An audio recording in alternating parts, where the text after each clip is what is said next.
right, we are here and without a special guest. It's Holden Kushner. He's out of commission this week. We're going two-man this time. We have Titletown with me back from his week hiatus after his move down to Austin, Texas. How is it down there, Title? It's warm, which is one of the main reason I wanted to move here. It's warm. No Holden. Yeah, I don't. Holden, I guess, has a lot of jobs that I didn't even know about. He's very busy on Wednesdays, I guess. He hit me up saying that the only time that works is 5:05 Eastern time, which that's NBA lock. And I'm on the Hardwood show today too on Wednesday, so that definitely wouldn't have worked. But Holden probably won't even listen to this. You say you don't listen to him, but that's hurtful, Holden. I mean, couldn't have found any time, but I was gone last week. Holden's gone this week. But hey, two-man booth, we're fine. We'll talk in some NFL, talking about anything. Right now, I'm currently watching some PFL finals, which is very fun. Just watch the Bucks lose, but Giannis go off, sweating some NBA. So, hey, it's a Wednesday. We're recording this at 10:15 Central Time, but we're still up all the time at this time, sweating the games anyway. Oh, yes. The sweat of watching Steven Adams foul two times in the first quarter and then pick up his third early in the second. It's a sweat like no other. I mean, I know you got a great lineup tonight. You're not really sweating the cash line. It must feel nice. I'm kind of the same way if my players can get their heads out of their ass and then we're golden. But there's one thing to make clear. This week is 100% Holden's fault, for the two-man booth, right? We can definitely shift all the blame to him. Who knows what it is? You had a real reason last week, getting that down to the warm weather, get away from that cold, brisk fall weather. And speaking of weather, we had a whole lot of it last week in the NFL games, like the Sunday night showdown, just absolute miserable. The Monday night showdown, absolutely terrible. But hey, this week we got a few dome games, we got a few pieces and a lot to look forward to. And especially, how we always start at the quarterback spot. Who are you looking at right now early in the week, Title?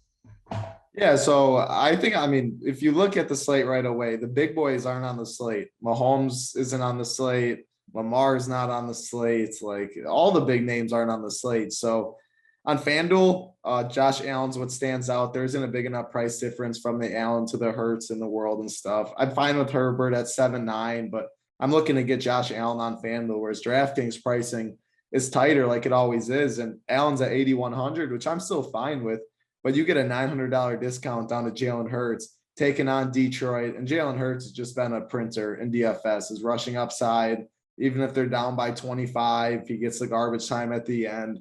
I really like that price tag at 7,200. I'll get some Josh Allen at 8,100 if he comes in lower on like I expect he will. And then I think you can go and punt some places too. I like Heineke at 5,300 a little bit. I just like his rushing upside a little bit against Denver. Not sure I'll go there as a punt, but I'm fine with it. Jared Goff at 5,200 in that same Philly game.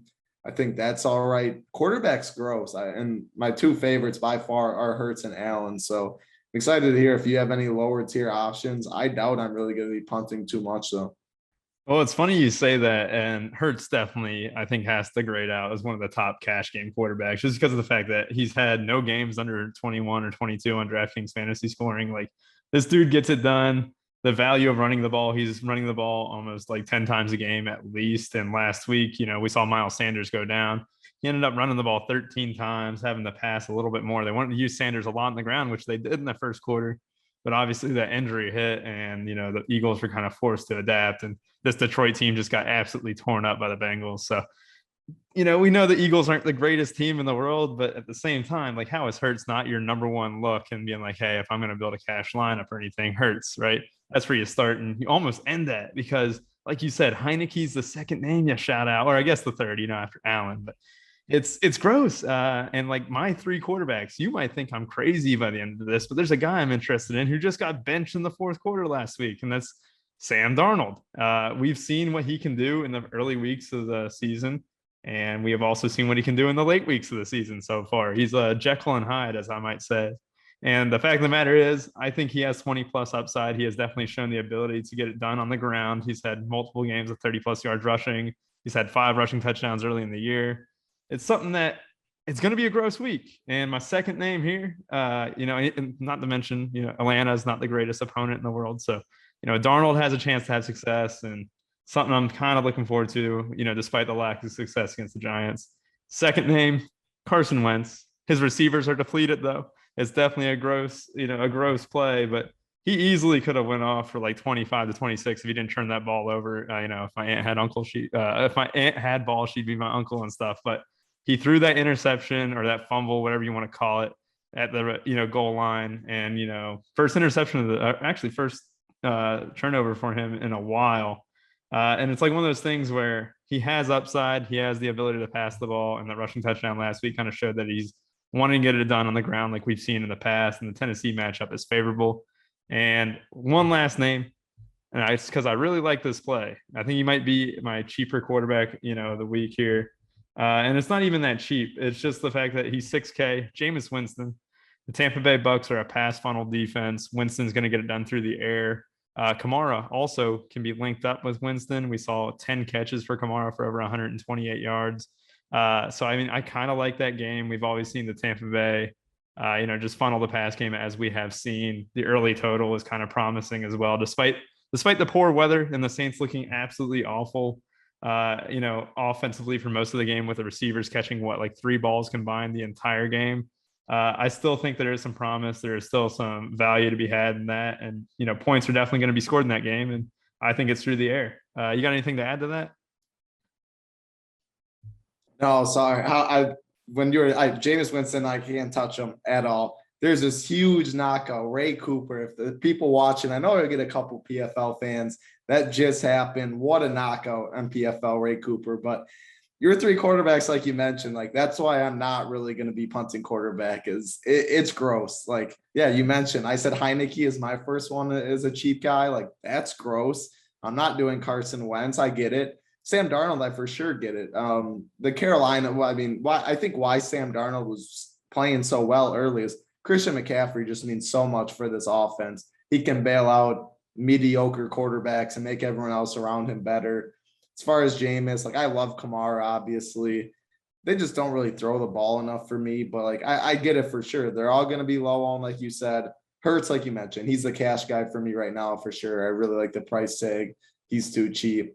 Quarterback's gross though, so mine is going to go Hurts, Josh Allen, Heineke, Jared Goff is probably where I'm going to be at, and I don't love it for sure. I'm going to get different elsewhere, I think. Yeah, Jared Goff's not a bad shot. I mean, that Philly defense has been atrocious, and they're implied 22 plus. So, I mean, there's definitely some merit with Goff too. And like you said, we're not, neither of us are completely excited. And it's going to be more, for your tournaments, you're going to try and stack your quarterback, kind of get it more aligned that way rather than picking a quarterback and aligning it with your receivers. And I think my favorite method this week might be to build with my running backs first. And speaking of running backs, let's go ahead and get to that.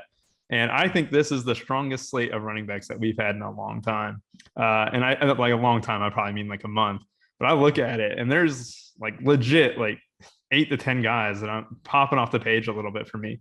Obviously, you have Derrick Henry and Alvin Kamara. I think I know which side you'll lean in cash games, but you can also make the point for Henry having an ownership leverage kind of on Alvin Kamara because people are going to see the 10 catches last game. Curious to hear what you say about that, and I'll also kind of have you touch up on the studs on Eckler and even Najee Harris. Yeah, I actually don't really have a strong lean on Kamara and Derrick Henry on DraftKings. FanDuel, the prices, it's 10-5 and 8-4. Like FanDuel makes it really obvious for you, but Derrick Henry's 8-9. Kamara's 8-7. Tampa's very stout against the run. Been a little worse as of late, but still not a team I like picking on with running backs. Kamara's usage is just insane. He's a PPR monster. So like right now, I would actually pick Henry right now if I had to choose. But it's really, really close. And I like the idea of just playing both of them. Then, yeah, you do have to go down and punt a little quarterback. But there's some other, like, if you're talking about running back value, Eli Mitchell's down there 5,400. Kenneth Gainwell might become a very elite play. I doubt Miles Sanders does play. Gainwell's ahead of Boston Scott. Jordan Howard might return, but Gainwell's cheap. Chuba Hubbard, who had a bad game, but he's 6K against Atlanta. We talk about Atlanta, like, yeah, I'm not loving this Carolina team, but I like picking on Atlanta. Their defense isn't good. Tua just went off against them. So I like that price tag in the mid-tier a little bit. DeAndre Swift, he's just an absolute monster. If they're down by 20, similar to Hurts, down by 20, up by 20, he's going to be putting up points. He's a PPR monster this year. Then the last guy, I'll mention two more guys actually. Darrell Henderson, his price didn't move. I don't know why. 6,500, very, very strong play. I don't know what DraftKings is doing.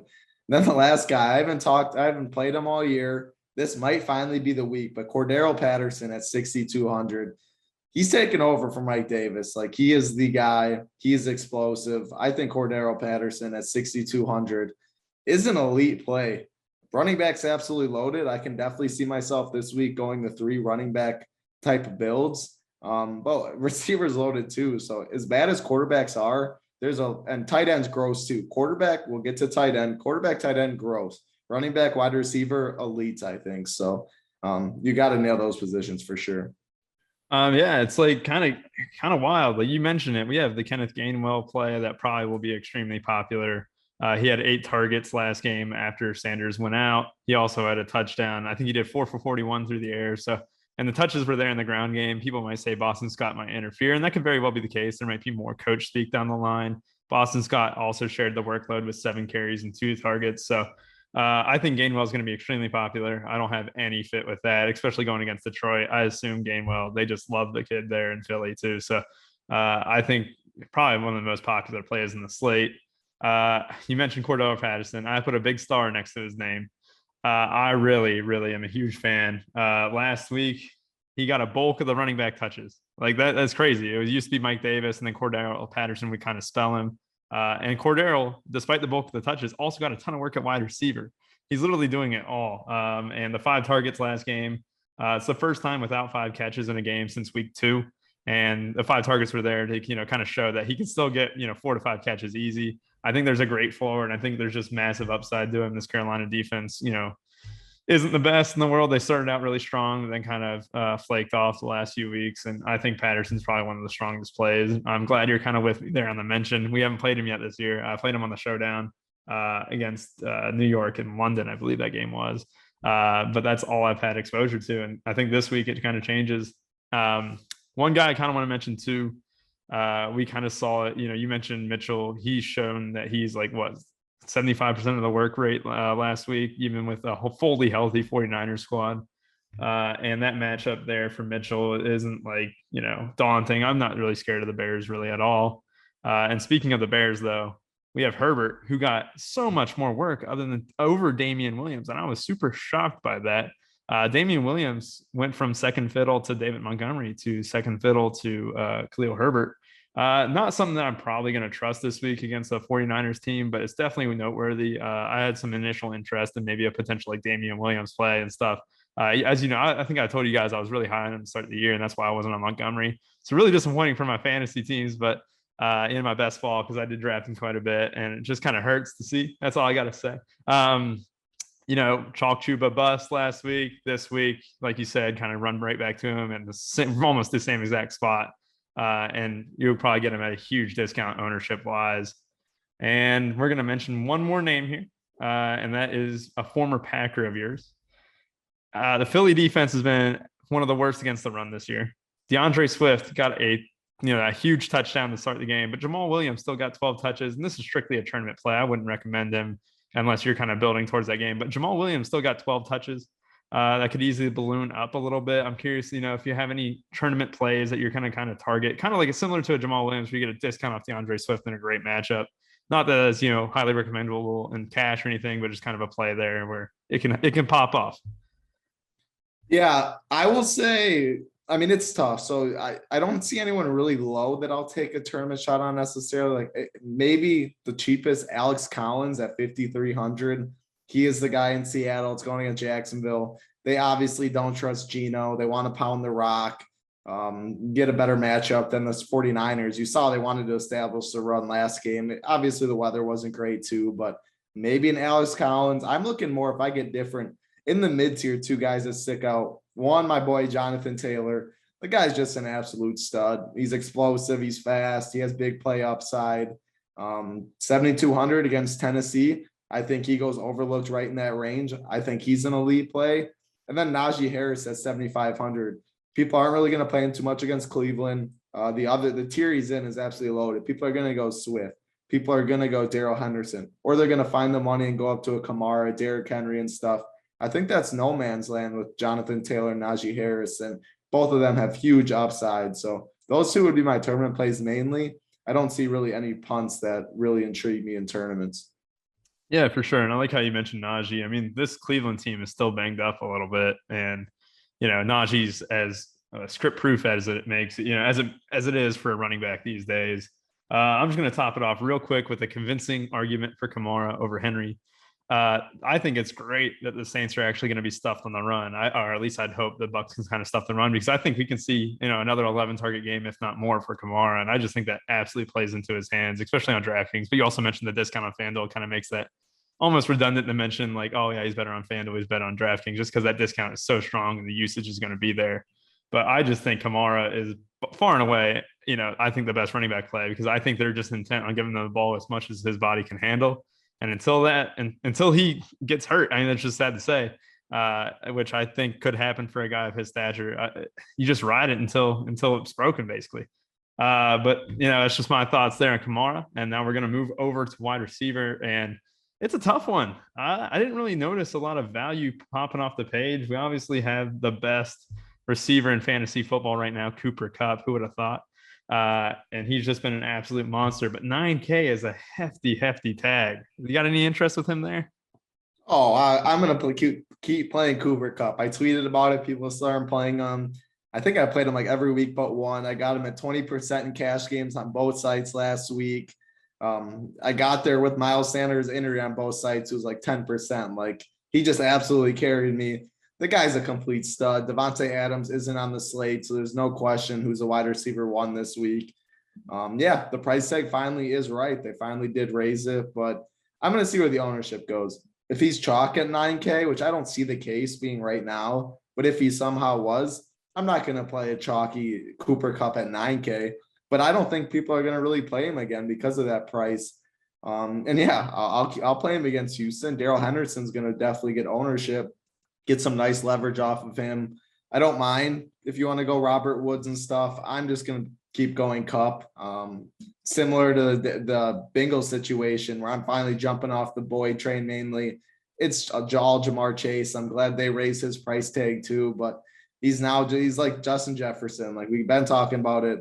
He's my not my Justin Jefferson, but very similar. Like, just play him every week in tournaments. I got a shout out to my buddy, Andy Hoyman. He's been saying this from the beginning. He's played him every single week. He doesn't care the matchup. Marlon Humphreys, people were scared off of him last week, but like, the guy's just a stud. Better O beats better D. I like him at his elevated price tag. Guys in the lower range, like, I agree with you for sure. I think the 5K range is pretty stacked. Brandon Cook stands out at 5,700, should be trailing. He's had a very good year, even with a bad quarterback and a bad offense, but he's definitely the alpha there. Chris Godwin at 6.4K, I think is a strong play. Calvin Ridley down there at 6.6K. If you like Carolina, Sam Darnold, Chuba a little bit, like, I think you can game stack that game. Calvin Ridley's too cheap. We'll get to Kyle Pitts at tight end too. I like the Buffalo wide receivers. Cole Beasley at 4.9. Stephon Diggs is only 7.3 on FanDuel, which is very cheap. Emmanuel Sanders, 5.4K. I like some of these Buffalo guys. I'm definitely going to be overweight on that offense. If you're looking at like the 3K range, though, man, it definitely is gross. Amon St. Brown on Detroit, like, he's running the routes. He's 3.9, I guess, but that doesn't like make me excited at all. So I don't know. I'm probably going to try and avoid that range. Maybe just go Visca Chanel 4.7. Like, I guess, I don't know. It's very gross once you get down to it. Tight end, we're going to get to definitely saving money at tight end. Defense, we'll get to definitely saving money at defense. So I don't know. I more we talk about it, I doubt I'm able to get out to Cooper Kupp because we don't have these 3K punts that I really want. And that's just it. It's like, we have Kenneth Gainwell at running back for the most part, who will probably be a very popular option. You can kind of save salary there. But you're still not getting him at min price. You're still having to pay a little bit of a premium at 5K. And you look at it, and you mentioned it, like, the only guy I had below 4K that really popped off for me, and that's Traquan Smith. And he's a guy who's coming off injury. And like I said, you know how I like Him the and Saints offense. him and Jameis got into it though. Yeah. Like I don't know if I can. I know what you mean, but like something. I don't know. They looked way off, and they Well, were they got into yelling. it, and then he got 2 targets on the final drive. That So is true. I think it's a good one. You know, you have to have a little bit of tenacity and stuff. We saw AD and Dwight Howard get into it in the NBA last week, and you know, AD played his best ball. So you know, we can kind of use it as narrative to fuel Traquan Smith a little bit in a pass funnel game at 3.9, a really, you know, buy low option. Maybe that hammy gets a little bit more healthy, and you know, he sees 80% of the snaps. I can't do it in cash games, but definitely something to consider for tournaments. You mentioned Godwin, very popular option last week when Antonio Brown was, you know, put on the injured reserve, and it's just kind of tough to avoid him. I mean, Brady loves him. 11 targets last week, and the touchdown happened pretty early on. Just one of those guys where, you know, I feel safe playing him. I feel safer playing him over Evans, but we know how big of a red zone body that Evans is and how much Brady loves him. He had the hat trick of touchdowns last week. So I mean, I'm still, like I said, that Bucks Saints game is going to be a real big intrigue for me. So I'll definitely probably run it back with like an Evans or a Godwin in my lineups if I'm stacking the Saints. A guy you did not mention, who I was kind of surprised you didn't mention, Michael Pittman Jr. Kind of goes in line with what we mentioned in our quarterbacks, though. I mentioned my guys, you mentioned yours, and you're kind of lining up wide receivers that kind of align with you. And Michael Pittman Jr. is the clear number one there. Even if like Hilton comes back, which, you know, is a possibility, Hilton's not going to take anything away from Pittman. And this could be a positive game script. It's like one of those things where we see Pittman, who is very chalk in week one, and he absolutely kind of busted. That's the one time, you know, in the next 6 weeks that he get below double digits. So I think, like, you know, if the Colts are kind of trailing a little bit, we kind of see Pittman kind of eat a little, and, you know, at 5.3K, something I'll greatly take. Seahawks guys seem a little bit cheap. I don't know if you noticed that, but we have Metcalf under 7K. I know it's Geno Smith, you know, throwing the ball. And you mentioned Alex Collins is a guy who could kind of pop off a little bit, even with Rashad Penny there. They pulled Rashad Penny late in that game. They said, we're just riding with Collins. But Lockett and Metcalf, two guys who can pop off in a game against Jacksonville, who showed they can't really stop anyone on offense. Just two kind of tournament darts there. Last mention, you kind of touched on him a little bit. Laviska Shenault, 4.7. Did get the 10 targets in their last game in London. Kind of has a little bit of upside. We've been praying, you know, that he could finally pop off and show us a great season that hasn't really fully materialized yet. But this could be a positive game strip against the Seahawks, even though the pace could be slow. And Higgins at 5.2, getting more target share than Jamar Chase.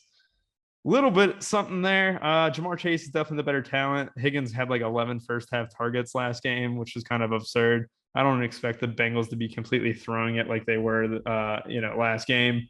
And the fact of the matter is they kind of blew out both their opponents in the last 2 weeks, and they kind of chilled in week 6. Jamar Chase had the big touchdown against the Packers and stuff, and the big touchdown against the Ravens, but didn't have that big touchdown against Detroit. I'm kind of skeptical of it, even though he's one of my favorite players. I'm a huge Bengals guy. 7.5. I'm surprised you're on it, but I love it for tournaments, like you say. I was gonna say, I mean, why is Higgins will be popular? Like, there's no doubt. Everyone's gonna go to that price and stuff. Like, I'm just gonna now. I mean, in tournaments, obviously, I'm talking. I'm gonna buy, like I said, Justin Jefferson. I get this guy at 5% every single week. Don't care about the matchup. Don't care about anything. It just, when I watch sports, since I watch a lot of them, NBA, NFL, like you can see talent, and Jamar Chase is a freak talent, and Burrow's by far his favorite weapon. If you look at the average yards per passing attempt to all those receivers, Tyler Boyd's is short, Higgins is short, Jamar Chase's is deep. He has the opportunity to break it. So yeah, cash games, give me Higgins all day. Tournaments, give me a 5% Jamar Chase at that price tag when no one plays him. So that's the only reason. I'll mention 2 more guys in the same game. Jacoby Myers, 5,100. Keenan Allen, 6,500. I think that's a sneaky good game. Patriots are playing good football. I'm very high on the Chargers, as if you've watched the show that you guys know. I think Herbert's a Keenan. Keenan has Mike Williams for sure all year. Keenan at 6.5K though, like it's not the same Keenan as a couple of years ago, Philip Rivers, when he's getting 18 targets a game and all that stuff. But man, I mean, 6'5", Keenan Allen, one of the best quarterbacks in the league. Sign me up. And Jacoby Myers on a slate with not a lot of value. He's ran so bad in the touchdown department, but it's got to turn around eventually. he's wide receiver one, good price tag. So those are two last guys. Yeah, I like those shouts, and I kind of did have the Chargers kind of tabbed a little bit in that game. Kind of a tough game to completely peg just because New England likes to kind of slow games down, so I'm always scared. But there's a quarterback we didn't mention who could definitely make a lot of bills. It's probably Herbert because you have that compatibility with Mike Williams, you have that compatibility with Keenan Allen, and they always have the potential to put up 40. I mean, no one is Mahomes or no one is Aaron Rodgers and Devontae Adams this week, but you always have that little bit of upside. I think Allen and Diggs would be the closest thing we have to it. So if you're going to stack studs, but like you said, there's not a whole lot of value to work with. And, you know, you mentioned where we're going to save salary at, probably at tight end. Our top tier tight end this week is Kyle Pitts at 6'3". You mentioned you like Calvin Ridley. Kyle Pitts is coming into his own. He's had 27 targets in the last 3 weeks combined, or the last 3 games they played. And shown an absolute absurd, wide range of ability. He's had over 100 yards in back-to-back games, actually scored in the London game. He's looking like he's the player that we were promised. Is he someone that you think you're going to spend up to, or are you still wanting to spend down? Yeah, I doubt I get up to Kyle Pitts. I like him. I think he's very interesting in tournaments. He's more of a FanDuel play where salary's cheaper. I always spend up on FanDuel, but I think he makes sense. But I mean, we're looking at all these positions and guys I like. I'm just probably going to punt tight end. And I got a question for you after I'm going to mention a couple of guys, but do you think, actually, I'll throw it to you right now. Do you think double punting tight end is viable this week to jam in all the studs? No, because I think 3 running backs this week will probably be the optimal build just because we have such a wide, running backs rarely pop off the page for me. And last week was a little bit frustrating because they were all decent, but no one was good. And this week, I feel like there's a lot of good and maybe even a few great. And with Gainwell kind of being a cash game staple, or even a staple for most people in tournaments and stuff, we were doing single entries. You're kind of left with 2 running back spots, and Alvin Kamara, Derrick Henry, Najee Harris, Cordell Patterson. There's guys who are probably going to eat up a lot of ownership. And I just don't see a ton of the upside in the top tier region of wide receiver outside of a Cooper Kupp that can really kind of make that work. I have seen what we had last week. We had who was the Foster Moreau. He ended up being very great play, actually one of the best plays in the slate if you were able to kind of bank on Waller being out. And a lot of people did punt with him at their flex spot. That's what I did. It's one of those things though. I went with Kelsey. It wasn't a double punt, but if I did double punt, I probably could have gotten Cooper Kupp, and I probably could have gotten another stud at running back instead of Miles Sanders. So definitely something that I think is in play. But this week, I don't feel great about it. But have you done any builds kind of at all when you did your cash game show yesterday? I've looked at some builds, and I mean, and no one's going to do it. And I'm made probably 3 running backs, but you know me, I did 4 wide receivers again last week. I've only done 3 running backs once this year, and I probably am leading the industry and playing the least amount of running backs in cash games. That just the NFL is changing. I just think it's very interesting in tournaments, obviously, because you look at it, Dan Arnold's down there at 2.8K. He's on the field a lot. You hope he catches a couple passes, maybe falls the end zone, gets you 10. Cole Kmet, 3,100, same type of role. Jared Cook, 3,400. Cole Kmet, 3,100. Jared Cook, 3,400. Ricky Seals Jones, 3,800. Those guys, you're hoping you get 9, 10, the ceiling, not as much. But then just say you go Kamara, Derrick Henry, Cooper Kupp, then you just jam in those. And if you get ceilings games from a couple of these big guys up top that no one else, you can't fit these guys in any other way. You couldn't fit Kupp, Alvin Kamara, Derrick Henry, and a spend up at a quarterback if you're not doing this type of route and double punting tight end. So I just think it gets you a different roster construction in tournaments. Pick out the studs and they have ceilings. So I don't know if I end up doing it. Cash games, you definitely don't do it. But with the lack of value, I think it's interesting this week. Couple other tight ends if you don't want a full punt below 4K. TJ Hawkinson, 5'4", Fant, 4'9", Goddard, 4'7". I think all those are fine. Gesicki, 5K, Higbee, 4'5". Man, I'm feeling tight out now. If I'm not double punting tight end, I'm feeling tight out last this week because it's gross. I care about other positions more. I'm interested to hear if you have strong leans. I just view Goddard, Fant, Hawkinson, Gesicki as pretty much all the same plays. I have them projected within a point of each other, all of them. They all can fall in the box. They all have some upside, but it's none of them stand out of the page for me. So I'm filling it out last. I want to punt as much as possible, but I'm not going to play like Jordan Akins at 2.5 just to play someone and just like I still want points at tight end. It's just without Kelsey on the slate, Waller, Kittle, like I never play these guys. So I guess if I rank them, Goddard, Fant, Ricky Seals, Dan Arnold, Jared Cook, something like that. But I'm here curious to hear what your thoughts are. I have no opposition to ever punting tight end or ever punting a position, period. So, I mean, I kind of like where your head's at, quite a bit. It's one of those things like you have Cole Kmet, who's fresh off, a 5-catch, 43-yard game. Fields definitely likes to use him if they even go with Fields this week. I have no idea what they're going to do with Nagy, also testing positive with COVID. He might not even coach the game. Just a mess of the Chicago Bears. But that's what makes Kmet kind of intriguing, though. 3.1. You know that they're starting to utilize him more in the pass game, and Jimmy Graham on the COVID list. So if he does kind of miss out again, Cole Kmet 3.1 will definitely be on the radar. Double tight end had to have worked last week when I'm looking at like you had Uzama, you had Foster Moreau, you had even a couple of other guys on National Tight End Day. Felt like all these tight ends were kind of going off. So Tanyan, I think Tanya got in the box, but there were so many. Yeah, it definitely would have worked. But are you who's if you got a Uzama Foster Moreau lineup and you paired it, shoot me a DM in Discord and I'll Venmo you $20 if you had that lineup because that's quite the pairing. That'd be the hell of a build right there. And then you ran it back with Patrick Mahomes and Tyreek Hill and Travis. That's not gonna that wouldn't do good. I was depressed by that Patrick Mahomes showing. I loved another it. Guy. He was 60% in cash on FanDuel. Yep. I played Lamar. I loved it. That killed me. And here, even Lamar didn't even really get there. It's kind of weird. It's been a couple. You take your 23. I'll definitely take my 20 over Lamar or Patrick Mahomes is 10. Yeah. Guy who's getting a lot of work. He's 3,600, so he's probably not in that punt range. But I'd rather go all the way down to a guy like Dan Arnold. But Pat Freiermuth has been mentioned that Big Ben wants to get him the ball a lot more. 7 catches in the last game before the bye. I definitely think he's a guy who can get into the box. And like you said, these cheap tight ends, it doesn't matter if you're like, oh, he only has like a 4 or 5 or a 4 or 6. It just matters if they get in the end zone. It could be once, it could be twice.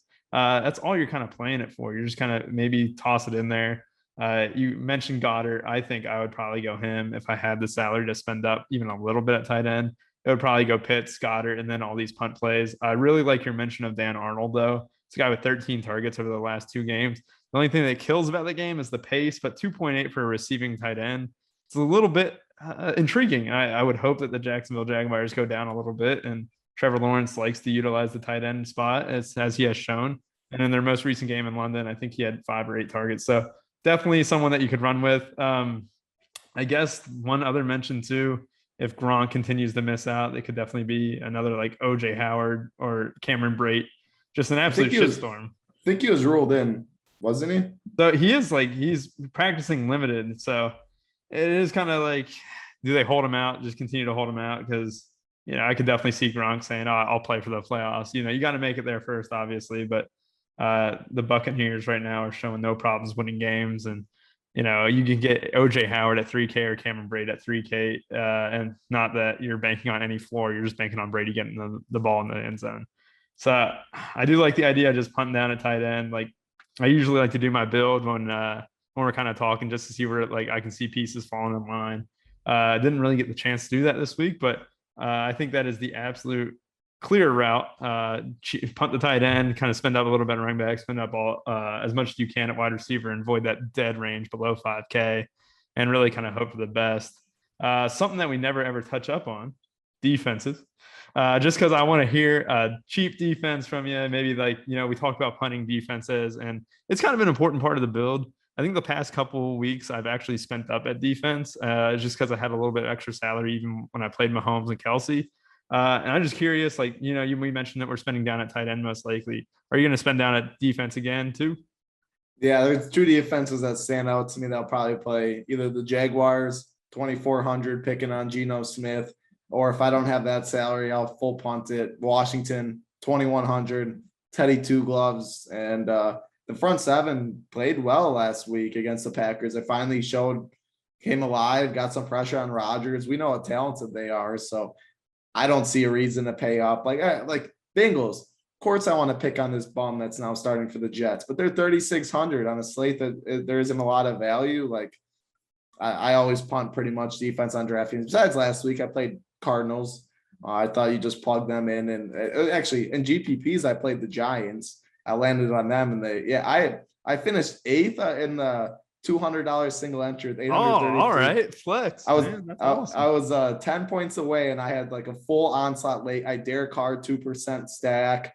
I had Renfro, ran it like I had Cooper Kupp. I had Mike Evans. Like I if they was going a little longer, I needed like a touchdown or something. Would have been a nice 30K bank, but got a nice little return, Derek Carr. But back to the thing, like I didn't even play the Cardinals defense because they were chalky and like I needed the salary savings. So I just punt defense and enjoy and jamming the studs. I assume I'll do the same this week with either Washington or the Jaguars.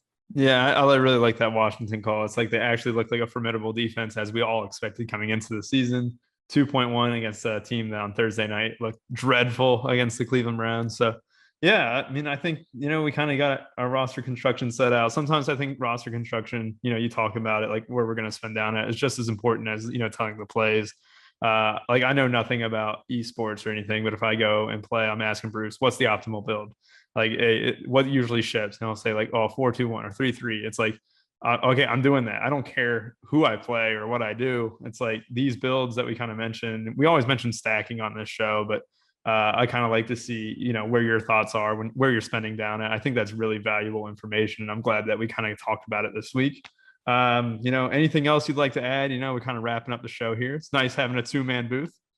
Yeah, it's nice. Holden's not distracting us a little bit, even though Holden's I know I listen to the other show, the Old Man's once in a while. Get a lot more distracted on that show, but Holden's more on pace, on cue with this one. But no, it was a good show. We went through all the positions. You talk about stacking. I run a hunt, so I'm doing a lot more tournaments in NFL as of late. The overlay on Yahoo, if you don't know about that tournament, get in it. I 150 max it every time now just because there's overlay. They're paying you pretty much. There's extra money in the prize pools to play. So if you're playing any tournaments and you have a smaller bank, even if you don't have a smaller bankroll, like your first thing should be is play tournaments on Yahoo. And you talked about stacking. I know you look at the top lineups a lot this year, and some of them, they didn't have a stack. They had naked. I see a lot of people questioning like, ooh, is stacking not the way to go this year? Or like, is that done? Is that bought? Like, I've run 150 lineups. I have 150 stacks. Most of them are double stacks with a running back, with a run back. Lately, I've had a couple single stacks with a run back if it's a running quarterback or something like that. But I am still always team stacking. You need less things to go right to ship, whereas you need more things right if you one off everyone. Because if your receiver's catching a touchdown, obviously it's going to be from that quarterback more than likely, unless it's Derrick Henry or Tony or whatever was going on last week to start. But if a receiver cuts a touchdown, it's probably from the quarterback. You have the quarterback, there you go. You get double points. So it's easier to ship. Less things have to go right to ship. So I saw a couple people in Discord wondering about to jump off the ship on stacking and stuff.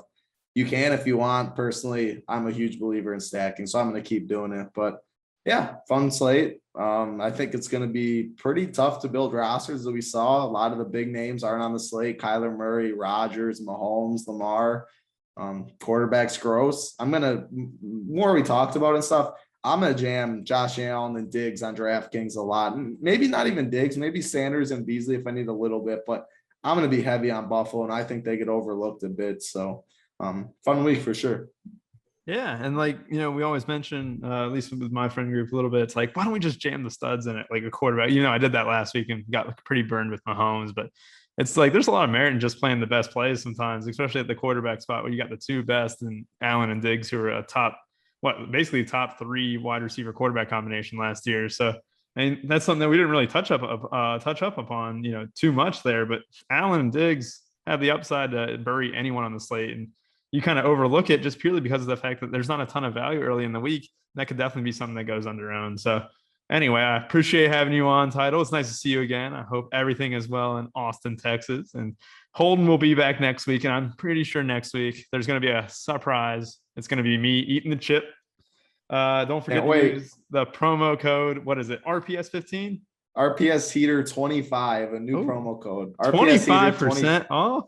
Just your first month though. It's not the lifetime subscription anymore, but first month, RPS Heater 25. NBA is going on. World Series is going on. Big MMA cards coming up. NASCAR, golf has been crushing. I mean, you said esports. There's so much going on. One price, all of it. So RPS Heater 25 is the promo code. Well, there you heard it. And thank you for joining us. And everyone have a great rest of your day or night. Bye-bye.